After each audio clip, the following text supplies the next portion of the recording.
Welcome to Prep Recruiting Insider. We are here at NOLA Motorsports Park in Avondale, Louisiana, home of this year's Prep Recruiting Insider, where we are at the main event center today, 34,000 square feet of modern meeting space overlooking the largest track in the region, right here in New Orleans, Louisiana, at NOLA Motorsports Park in Avondale, Louisiana. Hello again and welcome to Prep Recruiting Insider. As I said, we're at our new home, NOLA Motorsports Park in Avondale, and we are glad to be here.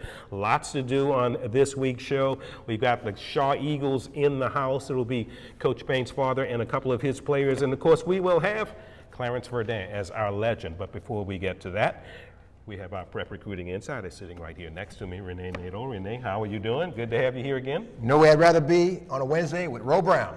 So glad to be here again, talking about recruiting. What a great year this is going to be, and on subsequent years, 2015, 16. So much talent coming out of this area, as we talked about, Ro, and let's get to it. So much talent, and a lot of that talent, of course, will be going to LSU. They always get their share. I mean, there's just no way around it. That's going to happen, and as well they should, I suppose. So they've got 14 commitments that we need to talk about. They do. They having a great year so far, and all indications are it'll continue. Number one on that list is a guy from Barb High School, wide receiver, Trey Quinn. Trey Quinn, 6'1", 200 pounds out of Barb. He's an Abram Booty type of guy. He's a game changer, Velcro hands. He had 111 catches last year for over 2,000 yards and 26 touchdowns. He's got 245 grabs for 47 touchdowns on his career, yards after catch. He is outstanding. Look at a catch, watch, Velcro hands, wow. Goes up and gets it at the highest point. And he's also a 4.39 40. He may be the best, most outstanding route runner in the entire country. And then we'll go up north. It's Brandon Harris of Parkway up in Bossier City. Four-star rated player, 6'3", 195, Ro. He's the nation's #3 dual-skilled quarterback. Great decisions, great arm strength, pocket presence. He's come a long, long way. And you can see he can hurt you with his feet as well. Very mobile quarterback. Not necessarily a runner, but he can extend the play and move around. He's got great pocket presence, and his accuracy has really improved. To East Ascension High School, no running backs in the class last year for LSU, and but they got a commitment from one, a pretty good one. Boo Palele out of East Ascension, 5'10", 200 pounds, sub-4, 440. They say he's a little bit like a Ray Rice, a Dalton Hilliard, kind of tough to knock off his pins. He's got great cuts at full speed, explosive, good hands, and yards after contact. Watch, he'll take a hit here and continue. You have to tackle him. He really good body lean, and he's a good blocker as well. We talked about his hands. Good idea right there, how he catches the ball and gets him to the end zone. The great Bear Bryant once told me if the kicking game wasn't important, they'd call it on ball. So LSU will get a kicker from Flower Mound, Texas, Cameron Gamble. Cameron Gamble, and he went to the Chris Seiler kicking specialist and did a great job in Las Vegas this past summer. Very accurate. He's a clutch place kicker, big time late. Outstanding kickoffs, deep and high, and he's got a great work ethic. 5'11", 185, a 3-star place kicker, which is shows what kind of skill he has. Another LSU Tiger commitment from Hallandale, Florida, John Battle, a defensive back. John Battle, 6'1", 180. USC, Tennessee, South Carolina, and Ohio State were really, really hot on him, but Nebraska and Florida State as well. Very athletic, can play safety or cornerback. Good hips, comes up. He feels very well, good athlete, good ball skills, and he plays at center field. So it looks like safety he may be ticketed for that safety spot, but he can play cornerback, good special teams. From Oklahoma City, it's a defensive end, DeAndre Clark. DeAndre Clark, 4-star, 6'4", 235, will gain a little weight, good, get off the ball, 4'7", out of Douglas High School. He played a little tight end. In 2012, explosive, good hands, big-time hitter. He will pursue, he'll chase you down. From Alexandria High School, a wide receiver. DJ Shark, and I think he may go to defensive back. He's got a good shot there, good size, ball skills, very athletic. He had a good camp at LSU, and he showed some very outstanding wide receiver skills, but I think he may get a good long look at cornerback for the Tigers. And right on campus at U-High, offensive lineman Garrett Brumfield. Garrett Brumfield, Florida, Florida State, Miami, and Texas A&M are really hot on that interior lineman. Good feet, good punch, skilled pass blocker, moves very well. He'll pull out and run. Great technique, good knee bend, and he's a guy that can add a little weight. He's 270 right now. He'll dress out of another 30 pounds and play about 300 pounds. Tony Upchurch, wide receiver, Carrollton, Texas. 6'3", 218, natural comparisons to a guy who played, Dwayne Bowe, who played at LSU before. He had 22 catches last year, but 12 of them went for scores. Very physical receiver, natural skills, good hands, good routes, played some running back, so he'll get, you see him right here as a running back. You see him in an open field, he runs very well.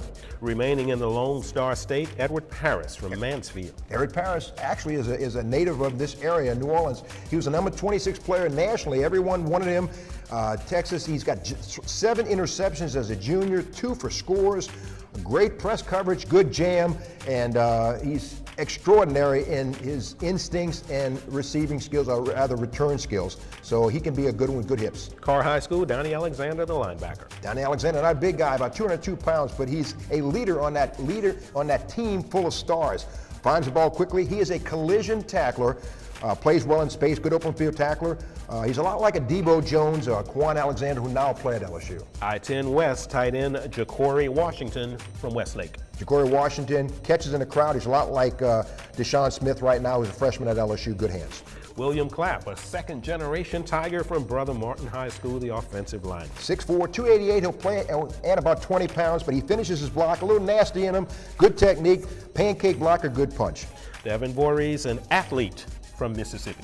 Woodville, Mississippi, he was starting wide receiver on the varsity as a 9th grader, played quarterback as well, but he's a great athlete, and he'll probably line up at safety for the Tigers. He is a good get. And speaking of good gets, it's a good get evidently for the Alabama Crimson Tide, we should say, this week. They picked up the big guy from West Monroe. Cameron Robinson last week, and you know, that was a big get. LSU fans were kind of disappointed that they didn't get him, but it was between LSU and Alabama, and a very prominent coach in the SEC told me a while back that he is the most polished offensive lineman to come into, who's rather ready for college football that he's seen in the last 10 or 15 years. So Cameron Robinson right now is a Crimson Tide. Okay, good class of commitments thus far for the LSU Tigers. When we return on Prep Recruiting Insider from NOLA Motorsports Park right here in Avondale, Louisiana, we'll talk a little Shaw Eagle football with the head bird.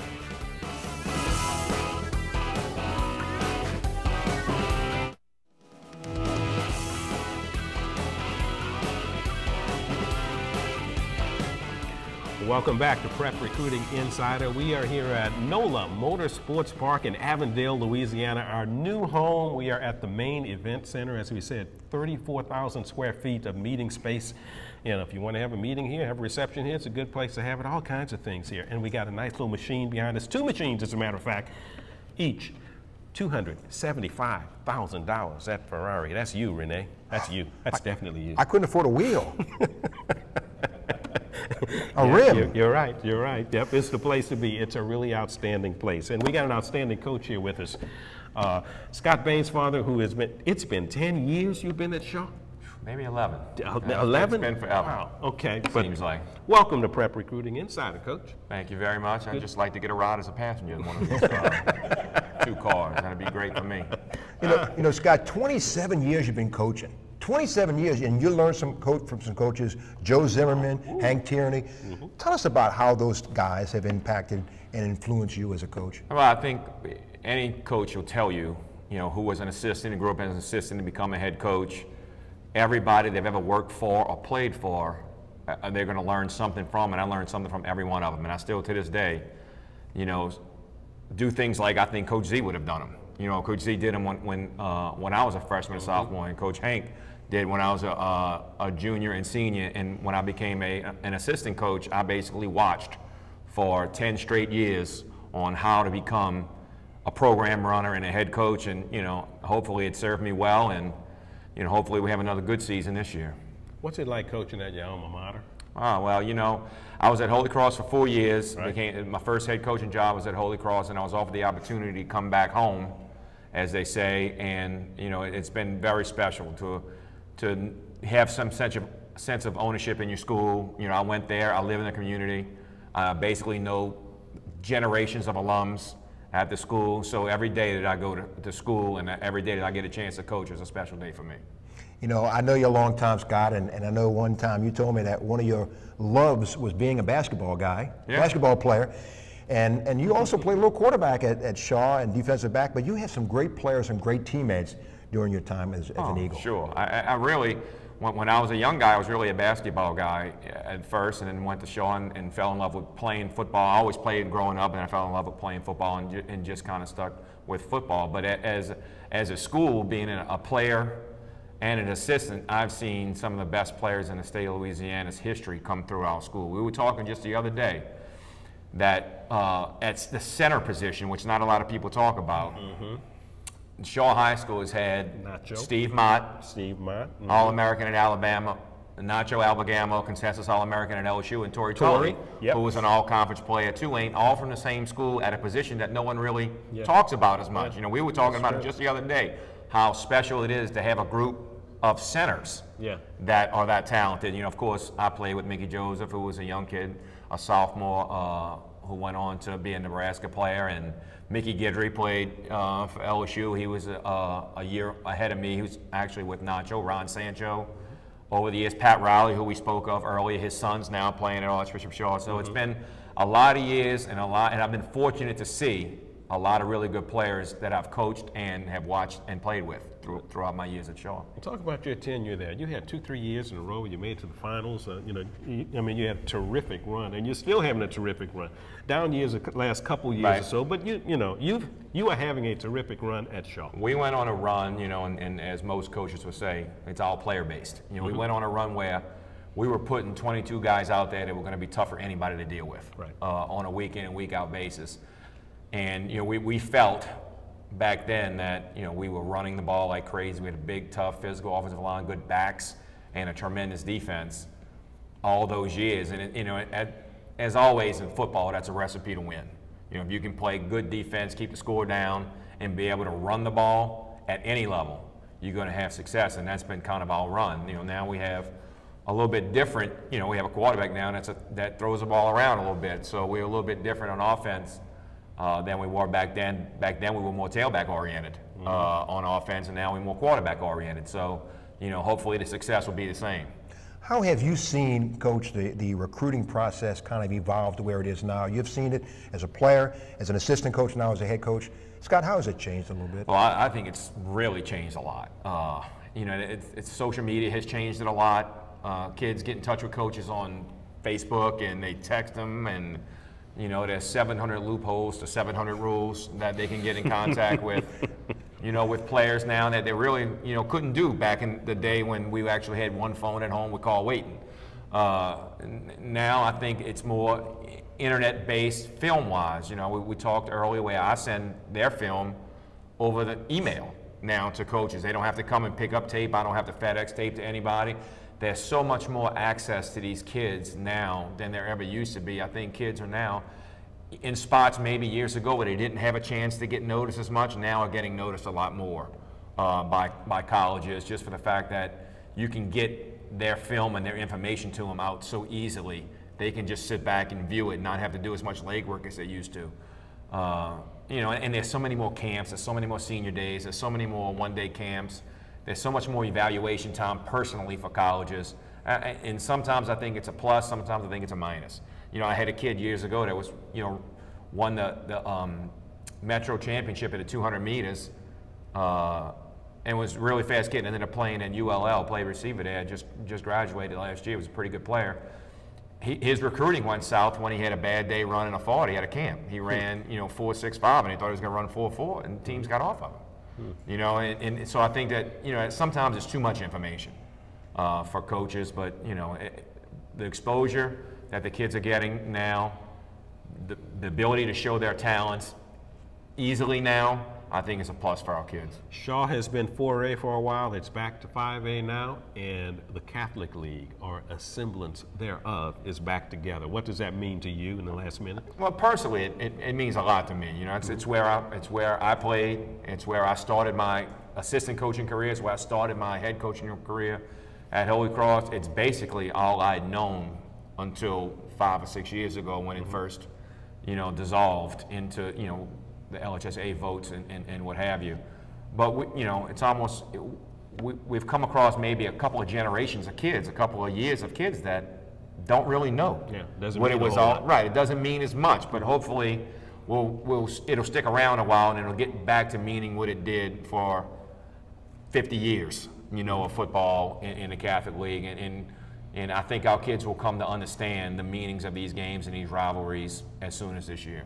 Well, Scott, really good to have you here on Prep Recruiting Insider. We heard you say that it's all player-based, and in our next segment, when we come back on Prep Recruiting Insider from NOLA Motorsports Park here in Avondale, Louisiana, we'll talk to a couple of Scott's players, two very good players.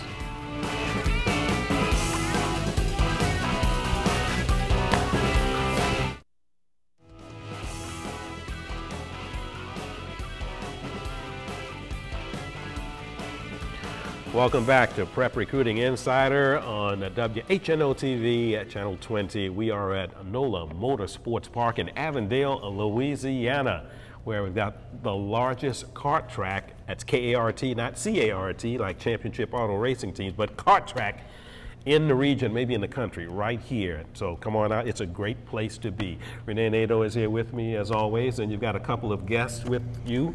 To your left, two young men from Archbishop Shaw High School, outstanding football players, outstanding student athletes. All the way at the end is Cedric Cooper, a defensive back, 6'2", 190, a senior, and to my immediate left is Quentin Gibson, a senior quarterback, 6'3", 200 pounds. A couple of Shaw Eagles that Coach Bain's father is very excited about the success opportunities this year for the Shaw Eagles. First of all, congratulations, you guys are having a great season, so career thus far with the Shaw Eagles. I want to ask both of you first, Quentin first to my left. With the recruiting process, you have had a chance to go to a lot of camps. In fact, you invited to the Elite 11. Kind of tell us a little bit of how that whole thing went and what schools are kind of keeping tabs on you right now. Oh, well, the Elite 11 was a great experience. I got a chance to be coached by the best quarterback coaches in the country. Coach Dilfer kind of ran a good camp, but it was kind of like a camp circuit as to where the best quarterbacks in the nation were there. So you got to compete, and I really did real well. Got invited to the one in Atlanta. I didn't quite make the final cut, but I did a pretty good job. Got my name out there even more. But the camp circuit in the summer went well. I visited a couple schools: LSU, Auburn, Ole Miss, Mississippi State, Western Kentucky. I just kind of got a glimpse of what I was expecting when I get to college. So it was a great overall feeling. I got a chance to visit my parents, and they kind of liked it. So I'm gonna kind of go from there. Quentin, you are a senior now. You've been starting since 10th grade, correct? Yes, sir. You're an old hand now. Talk a little bit about being, feeling like you got to feel comfortable playing this position when you've been starting and you've started that many games. Yeah, I am comfortable now. The game has kind of slowed down now since my sophomore year. I'm kind of able to, read the defense better and kind of be able to put my team in a better position. It's something that you have to get used to with practice and patience, and Coach Bain's father has done a great job of helping me and preparing me. So this year I'm ready to, go out there and really have a good season to help my team win games. Well, the thing that, quarterbacks, things are slowed down and you're more comfortable is the clock has a few seconds, a few ticks left, the game clock or the play clock has a few ticks left when you get on and taking the snap. So you're processing everything pretty well, making good decisions. And not only arm strength, but you're making the touch throws, Quentin, and you got to feel good that that's something you've worked on. It's not all about throwing the ball 70 yards. It's the touch throws that are tough, aren't they? Yes, sir. That's the main thing. Anybody can throw the ball far, but it takes a real quarterback to have accuracy and really put the ball in a great place for your receiver to make a play. So in our kind of offense, a lot of the passes are deep, so you have to put a lot of touch on it because a lot of safeties make quick plays to the ball. So for me, it's all about touch passes and accuracy and good footwork in the pocket. With those three key elements, I think I played real well in this season. I kind of want to take it a step further and be real great this season. Speaking of safeties who make quick plays to the ball, is he one of them? Yes, sir. Cedric Cooper there on the end, the safety. How has recruiting been going for you? Now, Coach, I'll tell you, your coach told me that you were one of those guys that when recruiters come and they attend practice, yes, sir, they come there looking at maybe someone else and they'll see you, right, Cedric, and they'll say, who is that? Right. It's got to make you feel good. Yeah, they like my size and I'm a good player, I'm disciplined. I listen to my coaches, good player on and off the field. I work hard. Probably one of the hardest working people on the defense, motivate the team, and I'm kind of a leader. Well, Cedric, you're a weight room guy too, which I like to hear. You're a 400-pound squat, approaching 300 pounds for a safety. That's pretty good. Very physical guy, have a nose for the ball. What are some of the schools telling you, and who's kind of been knocking on your door thus far? I've been keeping in contact with Minnesota, La Tech. You know, I know one of the coaches from La Tech. He's seen me play like all the way through like prep in like 8th grade and 9th grade, and he's been keeping in contact. And Grambling has actually offered me, I think this summer, and they're going to be at a couple of our games. You went to Minnesota. You visited Minnesota, and you Yes, told sir. me this summer. You know, talk about that experience. What did you see? What jumped out to you about the Golden Gopher program? I like the campus. You know, it's good surrounding, great people. You know, like it makes you feel like right at home. You know, like the coaches, they take care of you. They don't leave you hanging. You know, and it's just a good place to be around. It's very clean. Very clean, yeah, it's that. You know, Quentin, you know, we were talking a little bit with Coach Bain's father, and there's a great history of quarterback at Shaw High School. John Forcade, Mickey Guidry, Alla Josephs, Chiron Carey. You're kind of stepping into a really high, you know, a spot that everybody knows has had success throughout the history of the school. Grade point average, 3.6 grade point average. What is that kind of, that pressure? Is that pressure stepping into a spot as a quarterback at Shaw? It's a little bit, but you know, Shaw has a great tradition. All the quarterbacks we name have came through Shaw and have great careers. So for me to even be in the same sentence with them, it's a humbling experience. I'm just glad to be the quarterback of the team. I'm going to my 3rd year. I'm humble. I can't, you know, do anything wrong right now. Those guys are in their own class of their own. I'm just hoping to get there one day. So there's no pressure on me on the football field, but outside the school, when I talk to other people, it is. I spent a little time with John Forcade over the summer at one of the quarterback camps, and I kind of picked his brain a little bit.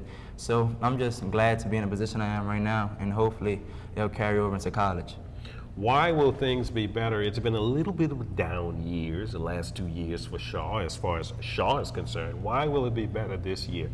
Quentin, you go first. I think the coaches have done a great job of preparing us. Our strength and conditioning coaches have done a great job of getting us ready to play a full 4 quarters, nonstop. And I think the coaches have definitely done a great job of putting people in certain situations to succeed. We have good receivers, good running backs. We have 2 great running backs this season. We have a good defense that can hold people to no points.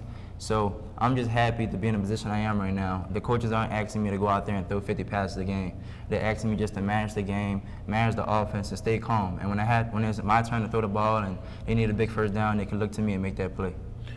Well, quarterback Quentin Gibson and safety Cedric Cooper of the Archbishop Shaw Eagles. Good luck to you guys this year, back up in 5A and in the Catholic League. I know you're expecting big things, and we expect big things of you. And thanks for joining us here on Prep Recruiting Insider. Thank you for having us. All righty, when we return on Prep Recruiting Insider from NOLA Motorsports Park right here in Avondale, Louisiana, we'll go through our X and O's segment right after this.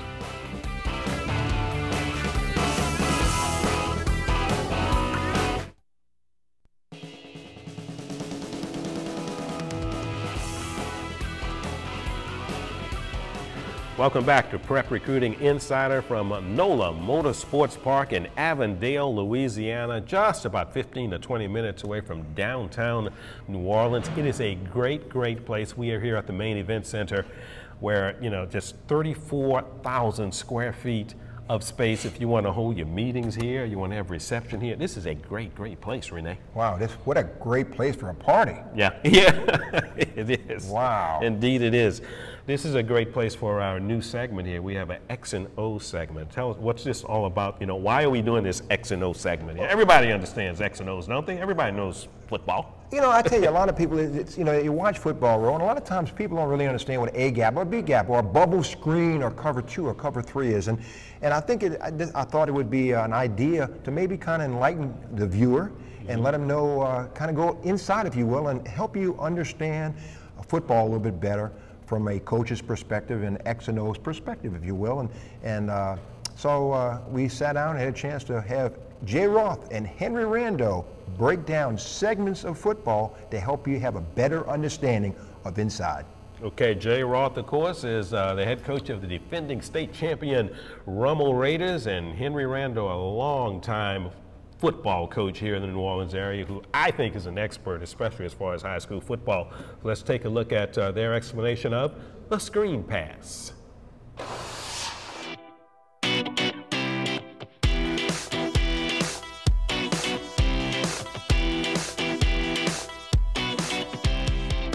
Well, when we're looking at offensive football, a big part of the offensive passing game, of course, is the screen game, in which slows the defensive line.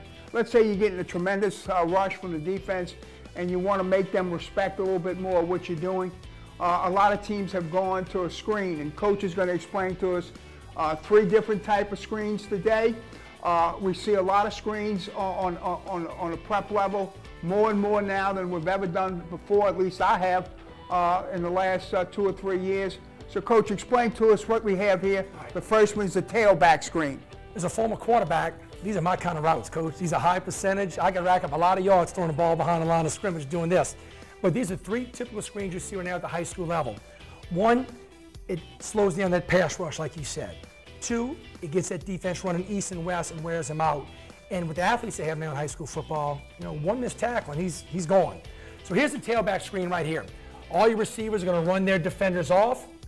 If you're running a screen to the left-hand side, the left tackle is going to invite the defensive end up the field and swat him past the quarterback to give that quarterback a nice, clean vision and a nice, clean area to see the throw.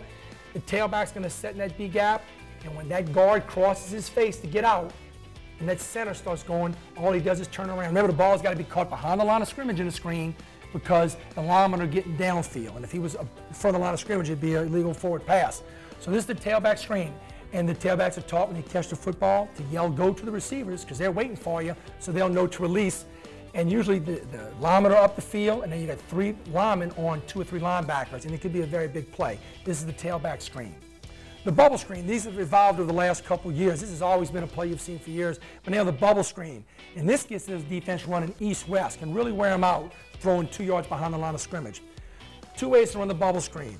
1, your receiver right here is going to block the corner head on, and a quarterback is going to throw the bubble. It's like a little inverted Nike check, we tell him.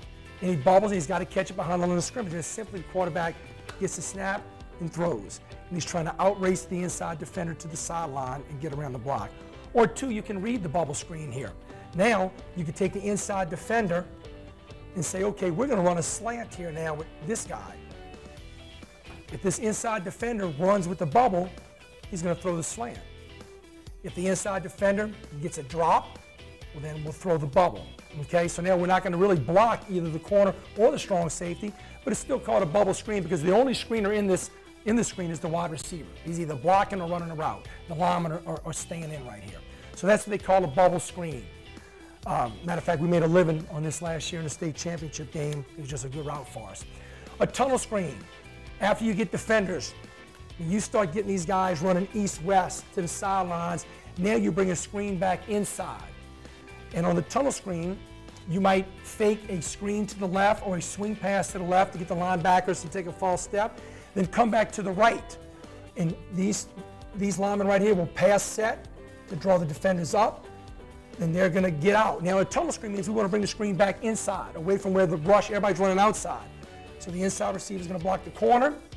The receiver right here is going to drop back and come back inside and try to, when we say tunnel, try to hit it up right in here. So this tackle is responsible for the second defender, which he might be over number 2 a little bit further, and ends up the field, tackles up the field. He's going to seal the inside, and now it becomes one-on-one with a safety and a skilled wide receiver. And it creates a little, like the old Vince Lombardi said, hit the athlete, so you can actually see a tunnel being formed there, okay, by the kick out by the wide receiver, and again, the walling off by the offensive lineman, which causes the alley, or as the coach mentioned here, the tunnel screen.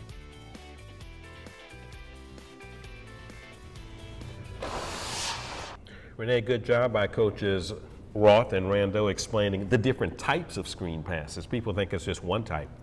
Yeah, and the good thing is, explaining some terminology, and we're going to do that on Prep Recruiting Insider and help you understand, educate you a little bit more about things that you hear and you may not be sure about. So we're going to do this periodically throughout the show, throughout the season, and help you understand and maybe help you enjoy the game of football at all levels a little bit better. Thanks to two good guys and two outstanding coaches in Jay Roth at Rummel High School and the longtime coach Henry Randall. When we return on Prep Recruiting Insider, we will talk a little bit about our surroundings, where we are. NOLA Motorsports Park in Avondale, Louisiana. We are happy to be here, and we're happy to have you here with us on Prep Recruiting Insider on WNOL TV 20.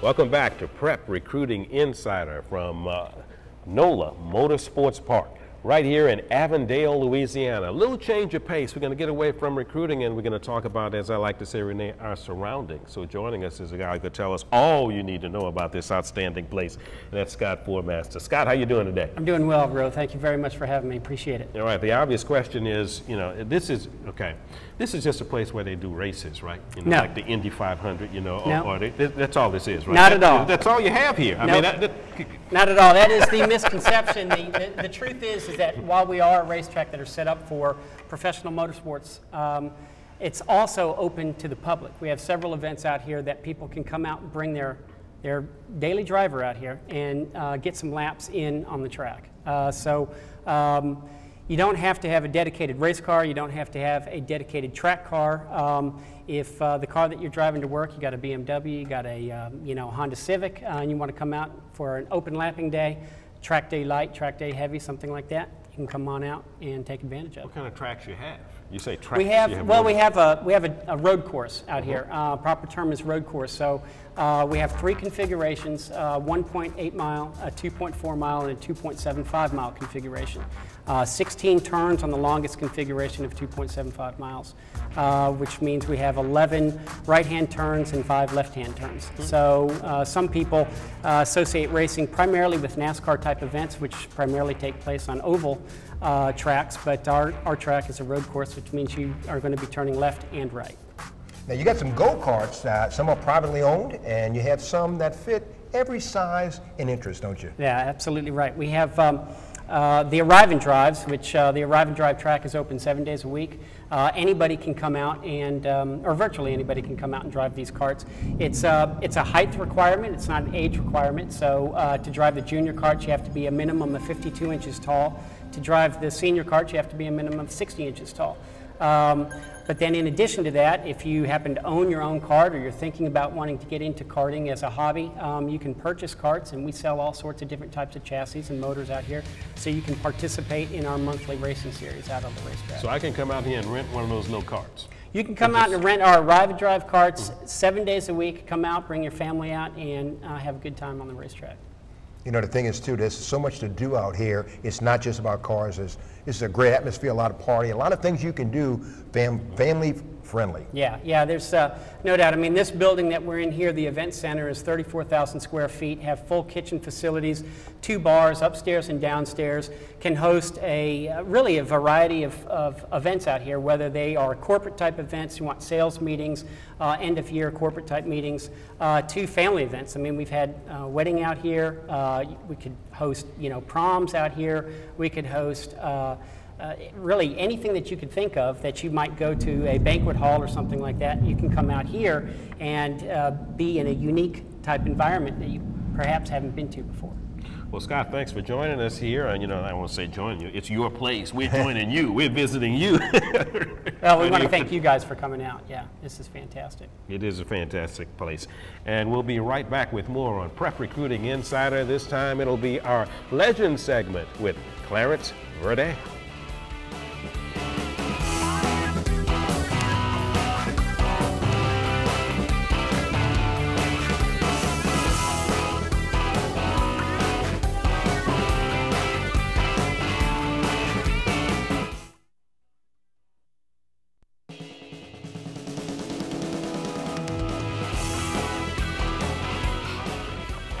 Welcome back to Prep Recruiting Insider. I want to thank Scott Formaster of NOLA Motorsports Park right here in Avondale, Louisiana. Now, we go to our legend segment, and we have quite a legend here, a Louisiana legend, two-time Pro Bowler in the National Football League, South Terrebonne High School, USL, University of Louisiana Lafayette now, you know, whatever, for those who don't know about USL, and just an outstanding guy and a really good guy. So glad to have Clarence Rene here on Prep Recruiting Insider. How you doing, man? Pleasure to be here, you know, with the two legends, you know. I want to congratulate you all, you know, for what you all doing, exposing a lot of these high school players, man. It's a great program. I think, you know, it's well deserved, and, you know, some great kids out here in this area. High school, you know, I always talk to pro players, no matter what they do, how much money they make, how many rings they win, when you get right down to it, they always get back to their high school days, don't they? Yeah. Oh yeah. Well, that's the foundation of everything. You know, and it's always to go back, because you're always going to, one of those kids going to remind you yourself. You know, if you can pull one of them to the side and you know, talk to them and, you know, kind of guide them, it means a lot. You know, but like right now, like these kids are so, I mean, the talent, I mean, it's unbelievable, man. They so far advanced from when we played, and a lot of guys don't want to admit it. I mean, I see kids making catches now, and I was looking at a high school game the other night on ESPN, and it's like these kids are before their time. I mean, you know, the concentration, I mean, the accuracy. You have all these camps, you know, Peyton Manning has a great camp he put in Thibodeau. I mean, all over the country, you know, guys have that opportunity to go and be amongst the best at a young age, and I think that's great. That says a lot, and it says a lot about the talent, you know, that we have athletes in this country. Yeah.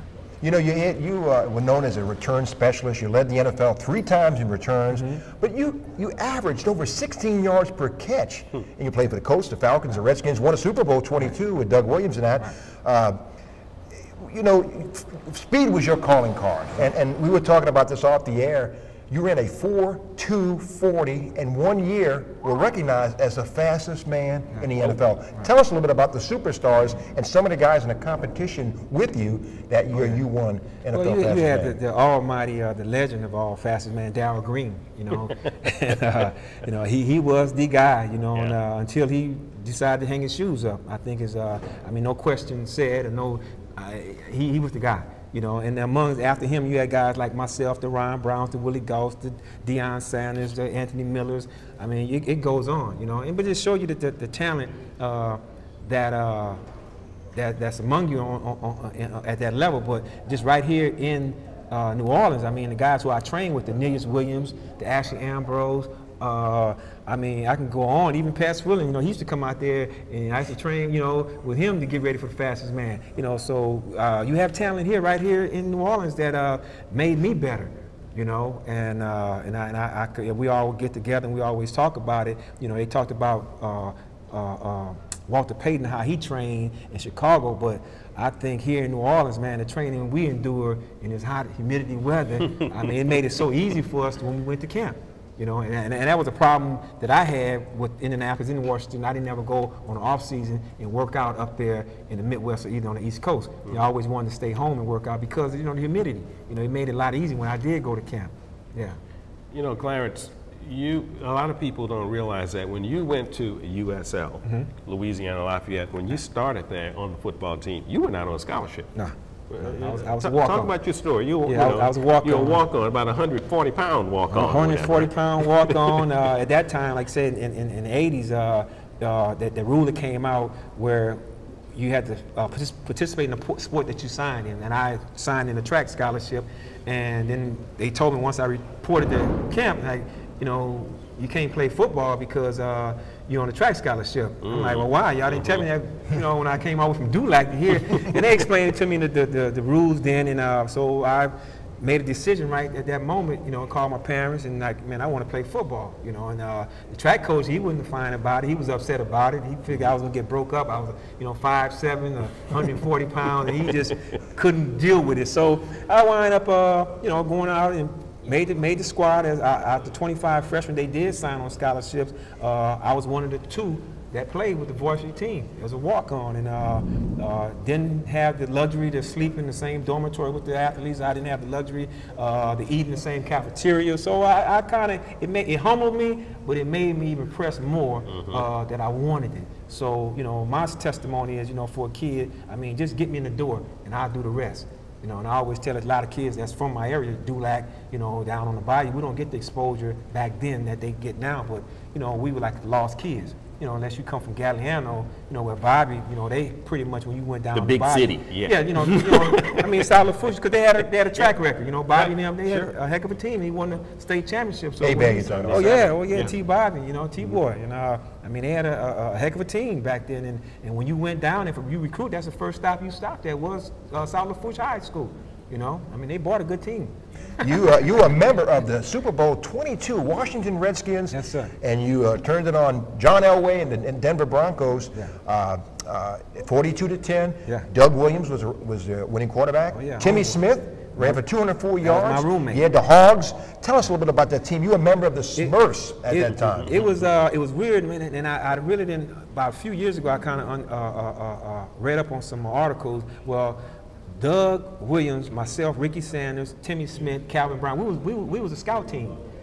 Jay Schrader was a starting quarterback. George Rogers was starting running back. You're talking about that year? At that year. And so Joe Gibbs, Jack King Cook made a statement to Joe Gibbs and told him, he said, man, those guys on the scout team going to be the guys that win the Super Bowl for me. And it came true. So we stacked that team, and we had some heck of athletes on that team that year. You know, that really wasn't superstar because Art Monk was the guy as a receiver. But you had Gary Clark, myself, Ricky Sanders. I mean, we were stacked. But it came to a point where I figured, like Michael Jackson, I had to separate from the group if I wanted to be known, because I knew being with the Redskins, my playing time was going to be limited. Yeah. And I had hamstring problems. Like, you know, I was a draft pick and came in there running my mouth and stayed hurt, Lil. So they did the best thing they did for me. They traded me to Indianapolis, and that was a wake-up call because, you know, being there with Eric Dickerson, you knew you wasn't going to get too many passes. So when you did get a pass, you better make it best. Between the pass rush and the quarterback. And before we close, you know, one thing as we look at some video of you, 2 times to the Pro Bowl. Pro Bowl is no big deal. The fans say, it's not a real game and that sort of thing. But what does it mean to a player when you make it there and you're there with all the best players in the world? It was an honor, man. My first time being elected to the Pro Bowl, I think I called Craig. He was a PR guy. I called Craig at probably 3 o'clock in the morning, you know, because, you know, we did the voting. And I'm like, Craig, man, did I make it? And he's like, Clarence, he said, I can't tell you that. I said, Craig, just tell me, man. I said, man, I done promised my mother and everybody, you know. I said, man, just tell me. He told me, he said, I can't tell you, he said, but book that flight. And man, I think I screamed and hollered. And so when I went to practice that morning, I already kind of knew, you know, and they said my name. And I mean, it was an honor, but the thing was, when I got there to Hawaii and was among all those guys, you know, the Eric Dickerson, the John Elway, the Marino, and I had to pinch myself like, man, you know, and my mom, that means a lot to me when my mother, you know, she was able, you know, to experience that time with me when she was here. And that right there, that meant 1,000, you know. And she was counting the check, you know, she was counting the money, like, you know, y'all better win. But back then, you know, got a little check, you know, yeah. Well, Clarence Rene, thanks for joining us on Prep Recruiting Insider in our Legend segment. You are a true legend and you are a true good guy, and it's always good to see you. I appreciate it, man. Again, you know, I thank you all. Y'all been friends of mine and been fair, probably 2 most loyal guys in this business, man, that I know. And anytime y'all need me, I'm here for you. All right, thanks a lot. Clarence Rene, our legend this week on Prep Recruiting Insider. We'll be right back with more after this.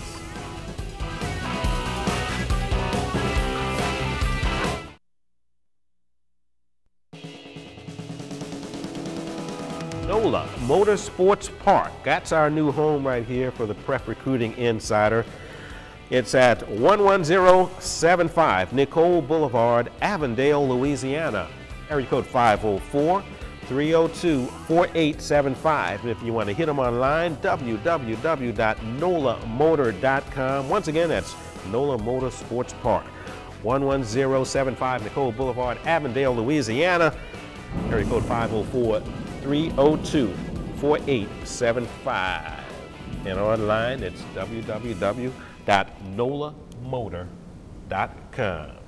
Well, Mr. Nadeau, this has been a really good week. I want to thank all the Shaw Eagles for being here.